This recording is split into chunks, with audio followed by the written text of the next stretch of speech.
இன்றைய முக்கிய செய்திகள். காஷ்மீர் தாக்குதல் பற்றி விவாதிக்க டெல்லியில் தொடங்கியது அனைத்துக் கட்சி கூட்டம். மோடி தலைமையேற்று நடத்தாதது ஏன் என்று காங்கிரஸ் கேள்வி. தீவிரவாதிகள் நடத்திய தாக்குதலின் பதற வைக்கும் புதிய வீடியோ வெளியானது. பாதுகாப்பு குறைபாடே காரணம் என உயிர் தப்பிய தமிழர்கள் புகார். கும்பகோணம் அருகே கலைஞர் பெயரில் புதிய பல்கலைக்கழகம் அமைக்கப்படும். சட்டப்பேரவை கட்சித் தலைவர்கள் கோரிக்கையை ஏற்று ஸ்டாலின் அறிவிப்பு. சுட்டெரிக்கும் வெயிலின் தாக்கத்தை குளிர வைக்க தயாராகும் கோடை மழை. தமிழ்நாடு புதுச்சேரியில் 7 நாட்களுக்கு மழை பெய்யும் என வானிலை மையம் அறிவிப்பு.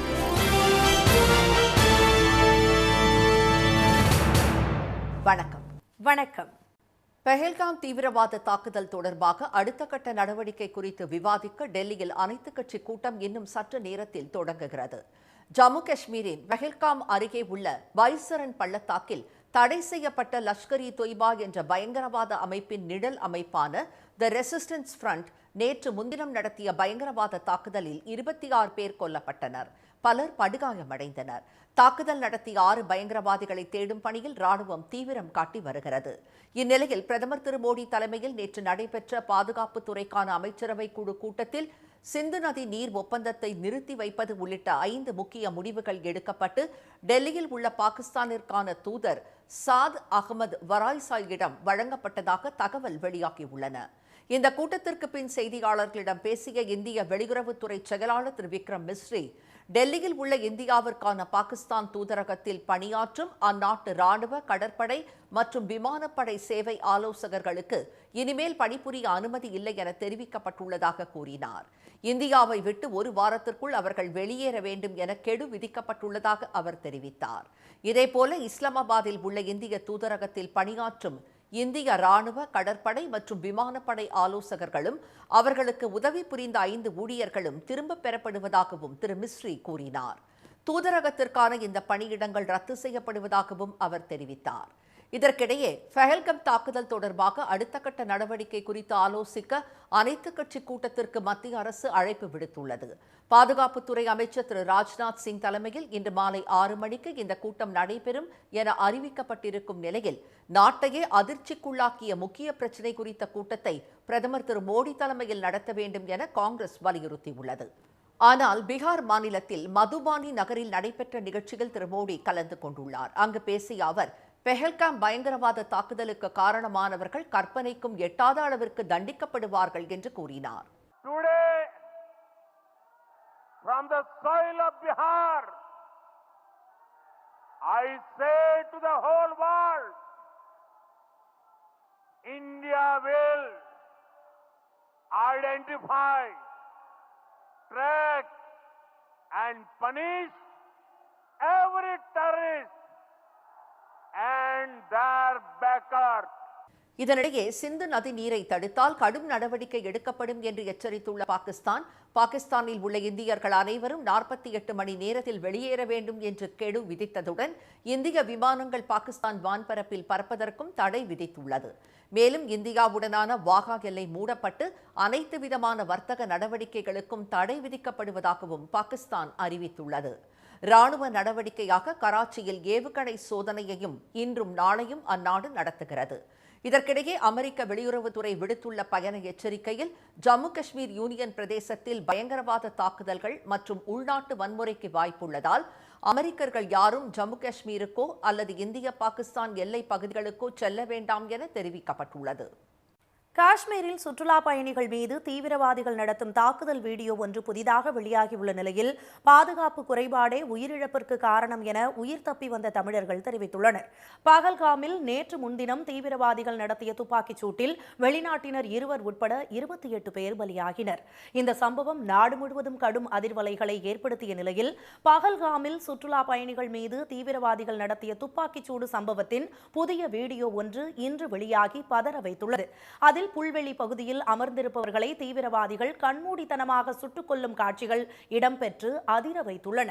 இந்நிலையில் பகல்காமில் துப்பாக்கிச் சூட்டில் தப்பிய 6 தமிழர்கள் இன்று டெல்லி வந்தடைந்தனர். விழுப்புரம் மாவட்டம் செஞ்சியை சேர்ந்த அவர்கள் சுற்றுலா பயணிகள் கூடியிருந்த பகல்காம் பகுதியில் பாதுகாப்பு படையினர் போதிய அளவு இல்லாததே இந்த தாக்குதலுக்கு காரணம் என குற்றம் சாட்டினர். துப்பாக்கிச் சூடு நடந்த உடனே மலைப்பகுதியில் 3 கிலோமீட்டர் தூரமுள்ள கரடு முரடான பாதையை கடந்து உயிர் தப்பி வந்ததாக அவர்கள் கூறினர். ஏதோ பட்டாசு தான் வெடிக்கிறாங்க அப்படின்னு சொல்லி தான் நாங்கள் நினச்சோம். உடனே குதிரைக்கார் சொன்னார், இல்லை ஏதோ ஃபயரிங் ஆகுது, நீங்கள் உங்கள் உயிரை காப்பாற்றிக்க நீங்கள் உடனே ஓடுங்க, இறங்கி ஓடுங்க.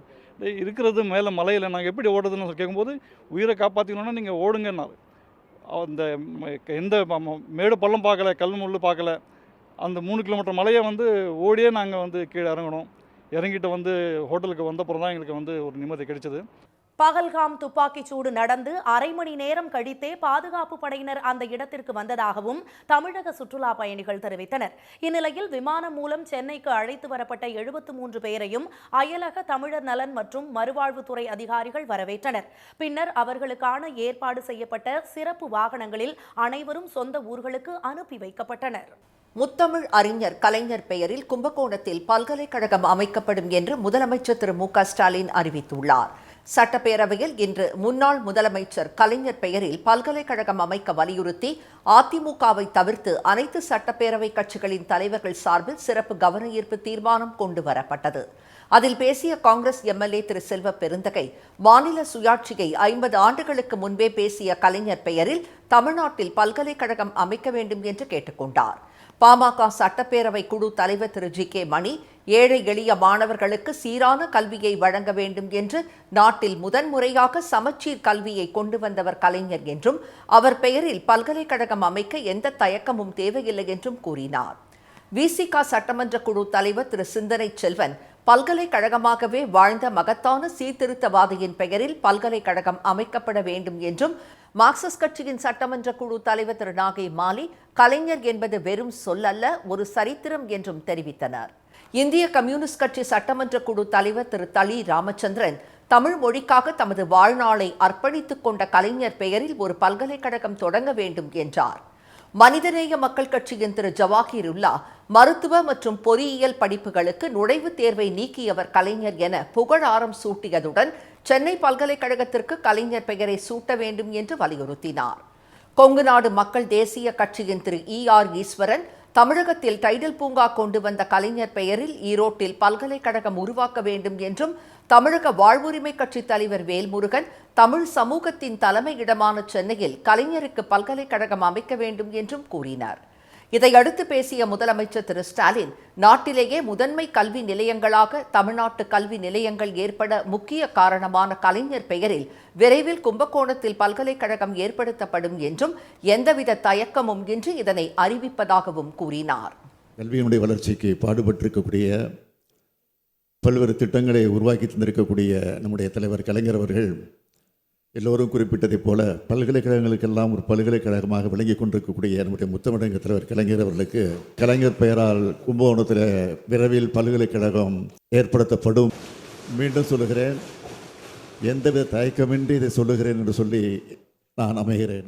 தொடர்ந்து பேசிய உயர்கல்வித்துறை அமைச்சர் திரு கோவிச்செழியன், வரலாறாகவே வாழ்ந்த கலைஞரின் நினைவு இல்லாமல் தமிழர்கள் வாழ்வில்லை என்று தெரிவித்தார். முதல்வரின் அறிவிப்பிற்கு கும்பகோணம் தொகுதி சட்டமன்ற உறுப்பினர் சாக்கோட்டை அன்பழகன் பாட்டு பாடி நன்றி தெரிவித்தார். வியட்நாம் நாட்டின் மின்சார வாகன தயாரிப்பு நிறுவனமான வின்ஃபாஸ்ட் தமிழ்நாட்டில் தூத்துக்குடியில் வரும் ஜூன் மாத இறுதியில் கார் உற்பத்தி தொழிற்சாலையை தொடங்க உள்ளதாக அறிவித்துள்ளது. வியட்நாமில் ஆண்டுக்கு 1,50,000 மின்சார வாகனங்களை தயாரிக்கும் 2 ஆலைகளை கொண்டுள்ள அந்நிறுவனம் 4,000 கோடி ரூபாய் முதலீட்டில் தூத்துக்குடி மாவட்டம் சில்லாநத்தம் கிராமத்தில் தொழிற்சாலை அமைத்து வருகிறது. இந்த தொழிற்சாலைக்கு முதலமைச்சர் திரு மு க ஸ்டாலின் கடந்த ஆண்டு பிப்ரவரி மாதம் அடிக்கல் நாட்டினார். அதைத் தொடர்ந்து 13 மாதங்கள் ஆகியுள்ள நிலையில் ஜூன் மாத இறுதியில் தூத்துக்குடி மின்சார வாகன ஆலை திறக்கப்படும் என்று அதன் செயல் தலைவர் பாம் சான் சா தெரிவித்துள்ளார். இந்த ஆலையில் வாகன உதிரி பாகங்களை ஒருங்கிணைத்து ஆண்டுக்கு 1,50,000 மின்சார வாகனங்கள் தயாரிக்க திட்டமிட்டுள்ளதாகவும் அடுத்த ஆண்டிலிருந்து உற்பத்தி தொடங்கும் என்றும் அவர் கூறியுள்ளார். இந்த ஆலையில் தயாரிக்கப்படும் மின்சார கார்களை இந்தியா மட்டுமின்றி வளைகுடா மற்றும் ஆப்பிரிக்க நாடுகளுக்கும் ஏற்றுமதி செய்ய திட்டமிட்டுள்ளதாக கூறிய பான்சான்சா அதற்காகவே துறைமுகம் மற்றும் விமான நிலையம் அமைந்துள்ள தூத்துக்குடியை தேர்ந்தெடுத்துள்ளதாகவும் குறிப்பிட்டுள்ளார். வாகனங்கள் தயாரிப்பு தவிர மின்சார வாகனங்களுக்கான பேட்டரி தயாரிப்பையும் மேற்கொள்ள உள்ள வின்ஃபாஸ்ட் நிறுவனம் இந்தியா முழுவதும் சார்ஜிங் மையங்கள் அமைக்கவும் திட்டமிட்டுள்ளது. வின்ஃபாஸ்ட் ஆலையின் மூலம் தூத்துக்குடி மற்றும் சுற்றுவட்டார பகுதியை சேர்ந்த 3,500 பேருக்கு வேலைவாய்ப்பு கிடைக்கும் என்பது குறிப்பிடத்தக்கது. தமிழ்நாட்டில் 7 நாட்களுக்கு கோடை மழை பெய்ய வாய்ப்பிருப்பதாக சென்னை வானிலை ஆய்வு மையம் தெரிவித்துள்ளது. சென்னை மற்றும் புறநகர் பகுதிகளில் இன்றும் கோடை வெயில் சுட்டெரித்தது. தமிழ்நாட்டின் பல நகரங்களிலும் வெயில் சதமடித்து வருகிறது.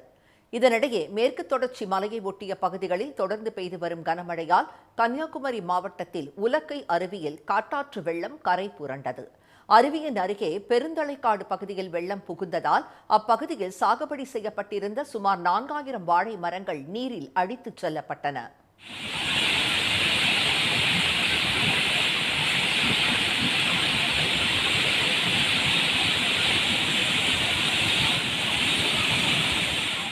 இந்நிலையில் தென்னிந்திய பகுதிகளின் மேல் வளிமண்டல கீழடுக்குகளில் கிழக்கு மற்றும் மேற்கு திசை காற்று சந்திக்கும் பகுதி நிலவுவதாக சென்னை வானிலை ஆய்வு மையம் தெரிவித்துள்ளது. இதனால் தமிழ்நாடு, புதுச்சேரி, காரைக்கால் பகுதிகளில் இன்று முதல் 30ஆம் தேதி வரை ஒரு சில இடங்களில் மிதமான மழை பெய்யக்கூடும் என்று வானிலை ஆய்வு மையம் அறிவித்துள்ளது. சென்னை மற்றும் புறநகர் பகுதிகளில் வானம் மேகமூட்டத்துடன் காணப்படும் என்றும் வெப்பநிலை 38 டிகிரி செல்சியஸ் வரை பதிவாகும் என்றும் ஆய்வு மையம் தெரிவித்துள்ளது. இனி வருவது செய்தி துளிகள்.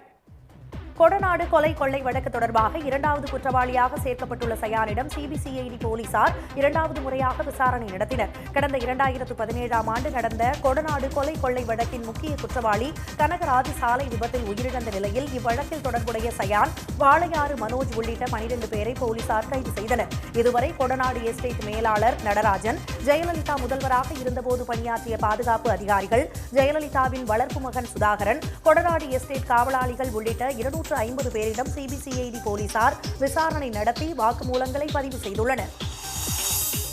ஜம்மு காஷ்மீரில் தீவிரவாதிகள் நடத்திய தாக்குதலில் உயிரிழந்தவர்களுக்கு சென்னை உயர்நீதிமன்றத்தில் மௌன அஞ்சலி செலுத்தப்பட்டது.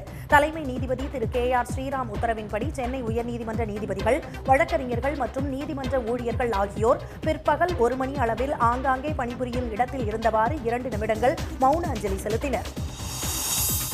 நெய்வேலி நிலக்கரி நிறுவனத்தில் நடைபெறும் ரகசிய வாக்கெடுப்பில் தொழிலாளர் முன்னேற்ற சங்கத்தை எண் 6 வாக்களித்து தனிப்பெரும் சங்கமாக உருவாக்கி தர வேண்டும் என்று தொழிலாளர்களை திமுக தலைவரும் முதலமைச்சருமான திரு மு க ஸ்டாலின் கேட்டுக் கொண்டுள்ளார். அவர் விடுத்துள்ள அறிக்கையில் மத்திய அரசுகள் NLC பங்குகளை விற்று தனியார் மயத்தை புகுத்த முயற்சித்த நேரத்தில் அதை தடுக்க திமுக எடுத்த முன்னெச்சரிக்கை நடவடிக்கை உள்ளிட்ட பல்வேறு நடவடிக்கைகளை பட்டியலிட்டு அவற்றை கருத்தில் கொண்டு ரகசிய வாக்கெடுப்பில் தோமுசவை தனிப்பெரும் சங்கமாக தேர்வு செய்ய வேண்டும் என வலியுறுத்தியுள்ளார். குடியரசு துணைத் தலைவர் திரு ஜெகதீப் தன்கர் மற்றும் பாஜக MP திரு நிஷிகாந்த் தூபே ஆகியோரை கண்டித்து மதுரை மாவட்ட நீதிமன்ற வழக்கறிஞர்கள் கண்டன ஆர்ப்பாட்டம் நடத்தினர். உச்சநீதிமன்றத்தை விமர்சித்து இருவரும் தெரிவித்த கருத்துக்களை கண்டித்து அகில இந்திய வழக்கறிஞர்கள் சங்கம் சார்பில் இந்த ஆர்ப்பாட்டம் நடைபெற்றது. அப்போது திரு ஜெகதீப் தன்கர் மற்றும் ரிஷிகாந்த் தூபேவுக்கு எதிராக முழக்கங்கள் எழுப்பப்பட்டன. குடியரசு துணைத் தலைவர் வருகையை முன்னிட்டு தொட்டபெட்டா காட்சிமுனை மூடப்படாது என்றும் சுற்றுலா பயணிகள் வழக்கம் போல அனுமதிக்கப்படுவார்கள் என்றும் உதகை வனத்துறை அறிவித்துள்ளது. உதகை ராஜ்பவனில் நாளை துணைவேந்தர்கள் மாநாட்டை தொடக்கி வைக்க வரும் குடியரசு துணைத் தலைவர் திரு ஜெகதீப் தன்கர் நாளை மறுதினம் தொட்டபெட்டா சிகரத்திற்கு செல்ல திட்டமிடப்பட்டுள்ளதால் காட்சிமுனைக்கு செல்லும் பாதைகள் சீரமைக்கப்பட்டு வருகின்றன. இந்நிலையில் சமூக வலைதளங்களில் தொட்டபெட்டா காட்சிமுனை 2 நாட்கள் மூடப்படுவதாக பொய்யான தகவல்கள் பரப்பப்பட்டு வருவதை அடுத்து வனத்துறை இந்த அறிவிப்பை வெளியிட்டுள்ளது. சேலம் அருகே கெஜ்ஜல் நாயக்கன்பட்டி பகுதியில் உள்ள தனியார் ஹெலிகாப்டர் தளத்தில் கோவை, சூலூரில் இருந்து வந்த ராணுவ ஹெலிகாப்டர்கள் திடீரென இறங்கியதால் பரபரப்பு நிலவியது. ஜம்மு காஷ்மீரில் தீவிரவாதிகள் வேட்டைக்கு அனுப்பப்படும் 30 வீரர்களுக்கு மலைப்பகுதிகளில் இறங்குவதற்காக நடத்தப்பட்ட ஒத்திகையாக இருக்கலாம் என கூறப்படுகிறது. 1 மணி நேர பயிற்சிக்கு பிறகு ஹெலிகாப்டர்கள் வீரர்களுடன் புறப்பட்டுச் சென்றன. மதுரை சித்திரை திருவிழாவிற்காக அமைக்கப்படும் மின் விளக்குகளுக்கு தேவைப்படும் மின்சாரத்தை மாநகராட்சி வழங்கும் என மதுரை மாமன்ற கூட்டத்தில் மேயர் திருமதி இந்திராணி பொன்வசந்த் அறிவித்தார். மீனாட்சி சுந்தரேஸ்வரர் கோவில் நிர்வாகம் மாநகராட்சிக்கு 1 கோடி ரூபாய்க்கு மேலாக மின்சார பயன்பாட்டு தொகை செலுத்த வேண்டியுள்ளதால் இந்த ஆண்டு சித்திரை திருவிழாவிற்கு மின்சாரம் வழங்க இயலாது என சித்திரை திருவிழா ஆலோசனை கூட்டத்தில் மாநகராட்சி ஆணையர் தெரிவித்ததால் சர்ச்சை வெடித்தது. நடுக்கடலில் கப்பலில் தீப்பிடித்தால் எவ்வாறு அணைப்பது என்ற பாதுகாப்பு ஒத்திகையை காரைக்கால் அருகே கடற்பகுதியில் கடலோர காவல் குழும போலீசார் தத்ரூபமாக நடத்தி காட்டினர். நடுக்கடலில் ஹெலிகாப்டர், டோனியர் விமானம், கடற்படை கப்பல்களை கொண்டு நடந்த செயல் விளக்கத்தில் கப்பல் தீ விபத்தில் சிக்கிய பயணிகளை ஹெலிகாப்டர் மூலமாகவும் கடற்படை கப்பல்கள் மூலமாகவும் மீட்கும் காட்சிகள் நிகழ்த்தப்பட்டன.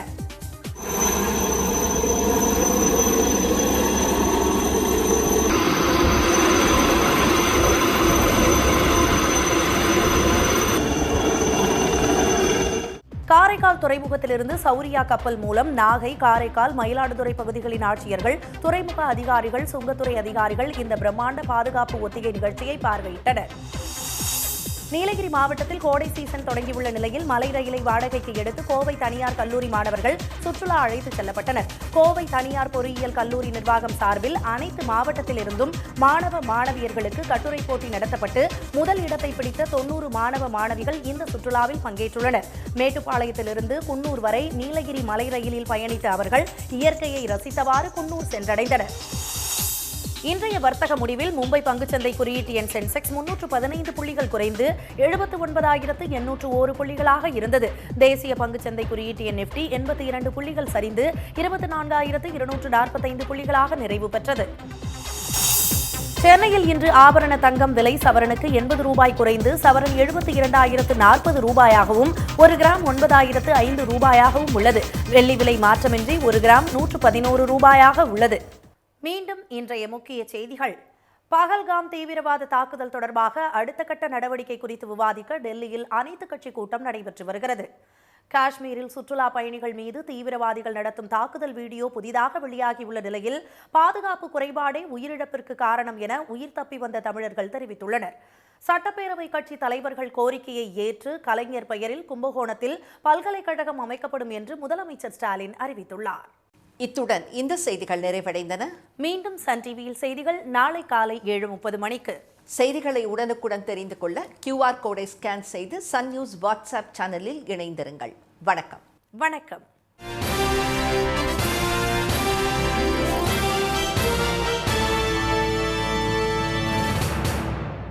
உடனுக்குடன் செய்திகளை தெரிந்து கொள்ள சன் நியூஸ் பெல் ஐகானை கிளிக் பண்ணுங்க.